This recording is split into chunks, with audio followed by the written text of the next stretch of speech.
জয় শ্রী রাধে কৃষ্ণ। শ্রীকৃষ্ণ বার্তা চ্যানেলে আপনাকে স্বাগতম।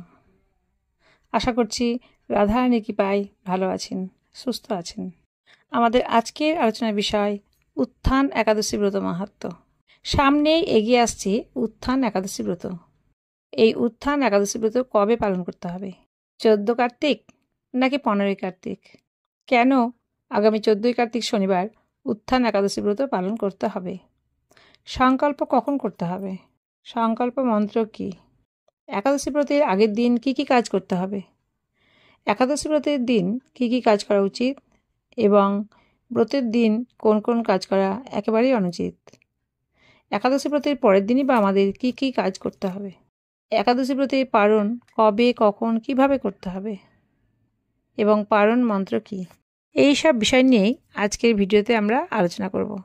উত্থান একাদশী ব্রত পালন করতে হবে ইংরেজি 1 নভেম্বর 2025 শনিবার, বাংলা 14 কার্তিক 1432 সন। কারণ দশমী তিথি ছাড়বে 13 কার্তিক রাত্রি 3:55 আর একাদশী তিথি ছাড়বে শনিবার 14 কার্তিক রাত্রি 2:48 অর্থাৎ 31 অক্টোবর শুক্রবার রাত্রি 3:55 থেকে 1 নভেম্বর শনিবার রাত্রি 2:48 পর্যন্ত একাদশী তিথি থাকবে। তাই 1 নভেম্বর অর্থাৎ বাংলা 14 কার্তিক উত্থান একাদশী ব্রত পালন করতে হবে। তবে নিম্বার্ক মতের অনুগামী ভক্তগণ পরের দিন অর্থাৎ 2 নভেম্বর শনিবার বাংলা 15 কার্তিক উত্থান একাদশী ব্রত পালন করবেন। এখন আলোচনা করব একাদশী ব্রত কিভাবে পালন করতে হবে। যে কোনো ব্রত পালন করলে ব্রতের আগের দিন কিছু নিয়ম পালন করতে হয়। সেই রকম একাদশী ব্রতের আগের দিন কিছু নিয়ম পালন করতে হবে। একাদশী ব্রতের আগের দিন ব্রাহ্ম মুহূর্তে ঘুম থেকে উঠতে হবে। তারপর প্রাত্যহিক ক্রিয়াকর্ম সেরে স্নান করে শ্রীহরির পুজো করতে হবে। তবে চুল, দাড়ি বা নখ বড় বড় থাকলে সেগুলো আগের দিন কেটে পরিষ্কার করে নিতে হবে। কোনো পরিশ্রমের কাজ থাকলে আগের দিন সেই কাজ করে রাখতে হবে। কারণ ব্রতের দিন পরিশ্রমের কাজ করলে ব্রত পালন করতে অসুবিধা হতে পারে। ব্রতের আগের দিন সংযম করতে হবে বা নিরামিষ আহার গ্রহণ করতে হবে। সন্ধ্যের সময় শ্রীকৃষ্ণের কাছে একাদশী ব্রতের সংকল্প করতে হবে। সংকল্প মন্ত্রটি হচ্ছে একাদশং নিরাহারাহ স্থিত্বা অহম অপরে হনি ভক্ষামি পুণ্ডরিকাক্ষ শরণং মে ভবাচ্যুত। এর অর্থ হচ্ছে আমি একাদশীতে উপবাসপূর্বক পরদিন আহার করব। হে পুণ্ডরিকাক্ষ, হে অচ্যুত, আপনি আমার শরণস্থান হন। অর্থাৎ পরদিন একাদশীর ব্রত পালন করতে গিয়ে কোনো অসুবিধা যাতে না হয়, কোনো বাধা বিপত্তি যাতে না আসে, একাদশী ব্রত যাতে সুষ্ঠুভাবে পালন করতে পারা যায়, সেই জন্য শ্রীকৃষ্ণের নিকটে প্রার্থনা করতে হবে। একাদশী ব্রতের আগের দিন বেশি রাত্রি না করে তাড়াতাড়ি ঘুমিয়ে পড়তে হবে। কারণ বেশি রাত্রি করে ঘুমালে পরের দিন শরীর খারাপ হতে পারে। এখন আলোচনা করব একাদশী ব্রতের দিন কী কী কাজ করতে হবে। একাদশী ব্রতের দিন ব্রাহ্ম মুহূর্তে ঘুম থেকে উঠতে হবে। তারপর প্রাত্যহিক ক্রিয়াকর্ম সেরে স্নান করতে হবে। তারপর শ্রীহরি পুজো করতে হবে। সারাদিন শ্রীহরির নাম বা অষ্টতর শতনাম, ভজন, কীর্তন, গান এগুলো বেশি বেশি করে করতে হবে। বেশি বেশি মালা জপ করতে হবে। ব্রতের দিন গীতা, ভাগবত, মহাভারত, রামায়ণ বা যে কোনো ধর্মীয় গ্রন্থ পাঠ করতে হবে। ওই দিন সাধুসঙ্গ করতে পারলে খুব পুণ্য হয়। ব্রতের দিন মন্দিরে গিয়ে ভগবানের পুজো দিলে বা ভগবানকে দর্শন করলে পরিবারের খুব মঙ্গল হয়। একাদশী ব্রতের দিন রাত্রি জাগরণ করে হরিবাসর করলে একাদশী ব্রতের সম্পূর্ণ ফল পাওয়া যায়।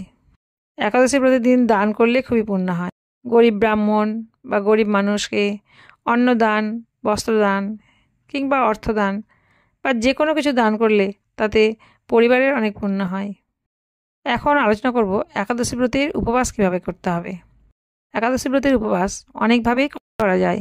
নির্জল উপবাস, সজল উপবাস, সফলা উপবাস, আবার নির্দিষ্ট কিছু সবজি খেয়েও অনেকে উপবাস করেন। যদি নির্জল উপবাস করতে পারেন তাহলে অবশ্যই নির্জলা উপবাস করবেন, অর্থাৎ জল না খেয়ে উপবাস করবেন। যদি আপনি সংকল্প করার সময় নির্জল উপবাস করার সংকল্প গ্রহণ করেন তাহলে অবশ্যই নির্জল উপবাস করতে শ্রীহরি আপনাকে সাহায্য করবে। আর নির্জলে উপবাস না করতে পারলে সজলে উপবাস করবেন, অর্থাৎ জল খেয়ে উপবাস করতে হয়। কারণ জল খেলে ভোজনও হয় আবার অভোজনও হয়। আর যদি সজলে উপবাস করতে না পারেন তাহলে সফলে উপবাস করবেন, অর্থাৎ শুধুমাত্র ফল খেয়ে ও মিষ্টি খেয়ে একাদশী ব্রতের উপবাস করতে পারেন। আর যদি তাও করতে না পারেন তাহলে নির্দিষ্ট কিছু সবজি সেইগুলো গ্রহণ করতে পারেন। এখন আলোচনা করব একাদশী ব্রতের দিন কী কী কাজ করা উচিত নয়। একাদশী ব্রতের দিন মিথ্যে কথা বলা উচিত নয়। কাউকে মানসিক বা শারীরিক আঘাত করা একেবারেই উচিত নয়। একাদশী ব্রতের দিন বেশি পরিশ্রম করা উচিত নয়। একাদশী ব্রতের দিন ক্ষৌর কর্ম করা উচিত নয়। একাদশী ব্রতের দিন দিনে ঘুমানো উচিত নয়।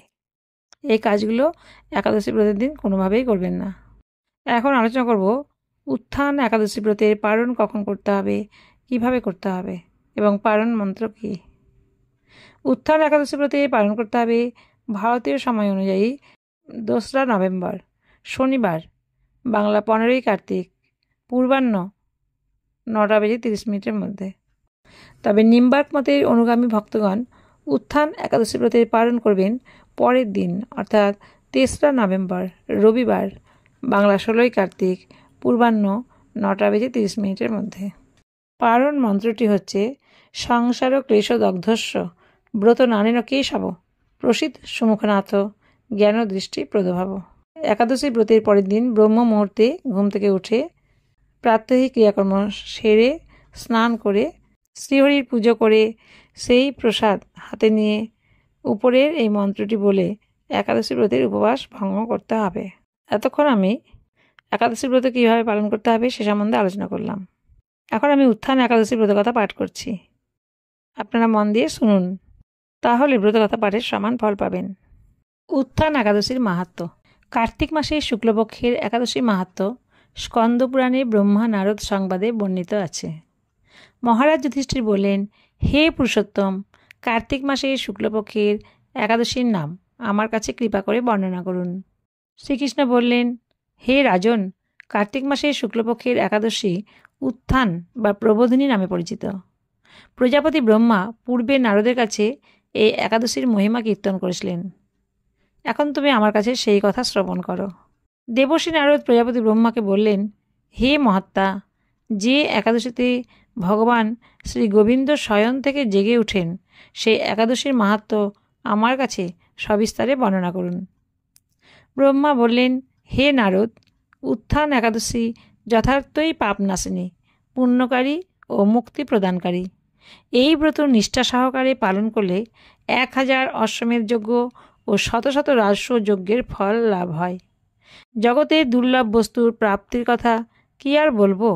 এই একাদশী ভক্তিপরায়ণ ব্যক্তিকে ঐশ্বর্য, প্রজ্ঞা, রাজ্য ও সুখ প্রদান করে।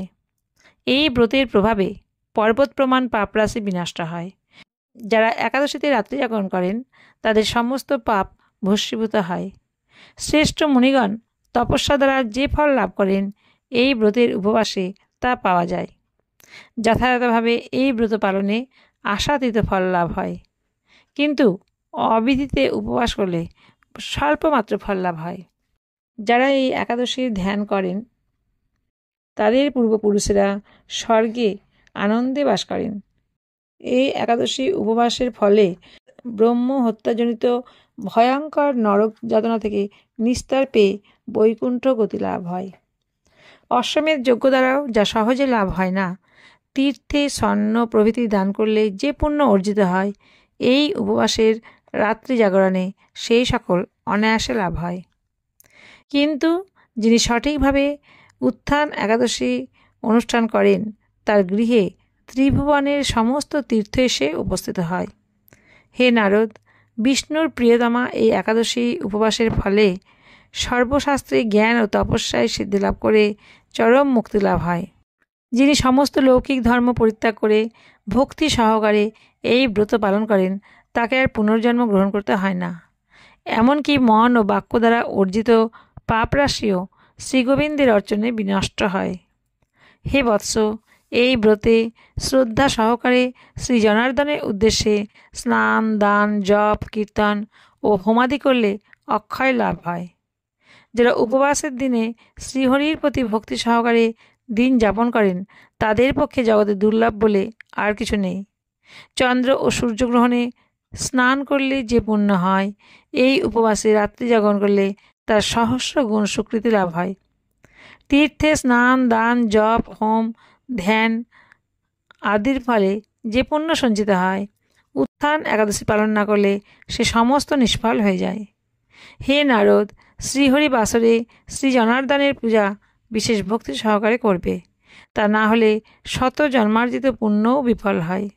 হে বৎস, যিনি কার্তিক মাসে সর্বদা ভাগবত শাস্ত্রাদি অধ্যয়ন করেন, তিনি সর্বপাপ মুক্ত হয়ে সমস্ত যজ্ঞের ফল লাভ করেন। ভগবান হরিভক্তিমূলক শাস্ত্রপাঠে অত্যন্ত সন্তুষ্ট হন, কিন্তু দান, জপ, যজ্ঞাদি দ্বারা তেমন প্রীত হন না। এই মাসে শ্রী বিষ্ণুর নাম, গুণ, রূপ, লীলাদি শ্রবণ, কীর্তন অথবা শ্রীমদ্ ভাগবত আদি শাস্ত্রগ্রন্থ পাঠের ফলে শত শত গোদানের ফল লাভ হয়। অতএব হে মুনিবর, কার্তিক মাসে সমস্ত গৌণ ধর্ম বর্জন করে শ্রী কেশবের সামনে হরিকথা শ্রবণ কীর্তন করা কর্তব্য। কোনো ব্যক্তি যদি ভক্তি সহকারে এই মাসে ভক্ত সঙ্গে হরিকথা শ্রবণ কীর্তন করেন, তবে তার শতকুল উদ্ধার হন এবং হাজার হাজার দুগ্ধবতী গাভীদানের ফল অনায়াসে লাভ হয়। এই মাসে পবিত্রভাবে শ্রীকৃষ্ণের রূপগুণাদির শ্রবণ কীর্তনে দিন যাপন করলে তার আর পুনর্জন্ম হবে না। এই মাসে বহু ফলমূল, ফুল, অগুরু, কর্পূর ও চন্দন দিয়ে শ্রীহরির পূজা করা কর্তব্য। সমস্ত তীর্থ ভ্রমণ করলে যে পুণ্য হয়, উত্থান একাদশীতে শ্রীকৃষ্ণ পাদপদ্মে অর্ঘ্য প্রদানে তার কোটি গুণ স্বীকৃতি লাভ হয়। শ্রবণ, কীর্তন, স্মরণ, বন্দনাদি নববিধা ভক্তির সাথে তুলসীর সেবার জন্য যারা বীজ রোপণ, জল সেচন ইত্যাদি করেন, তারা মুক্তি লাভ করে বৈকুণ্ঠবাসী হন। হে নারদ, সহস্র সুগন্ধি পুষ্পে দেবতার অর্চনে বা সহস্র সহস্র যজ্ঞ ও দানে যে ফল লাভ হয়, এই মাসে হরিবাসরে একটিমাত্র তুলসী পাতা শ্রী ভগবানের চরণকমলে অর্পণ করলে তার অনন্ত কোটি গুণ লাভ করা যায়। এতক্ষণ আপনারা শ্রী শ্রী উত্থান একাদশী ব্রত মাহাত্ম্য সম্বন্ধে শুনলেন। আপনাদের কাছে আমার বিশেষ অনুরোধ, যদি সম্ভব হয় তাহলে অবশ্যই এই উত্থান একাদশী ব্রত পালন করবেন। আর যদি উত্থান একাদশী ব্রত পালন করতে নাও পারেন, তাহলেও মন দিয়ে এই ব্রত কথা শ্রবণ করবেন, তাতেও অনেক পুণ্য লাভ হবে। আর আপনাদের কাছে বিশেষ অনুরোধ, যদি ভিডিওটি ভালো লাগে বা ভিডিওটির দ্বারা এতটুকু উপকৃত হন, তাহলে প্লিজ একটা সাবস্ক্রাইব করে দেবেন। আপনারা সবাই ভালো থাকবেন, সুস্থ থাকবেন। রাধে রাধে। যাবার বেলায় আরও একটি অনুরোধ, প্লিজ আপনারাও বলুন রাধে রাধে।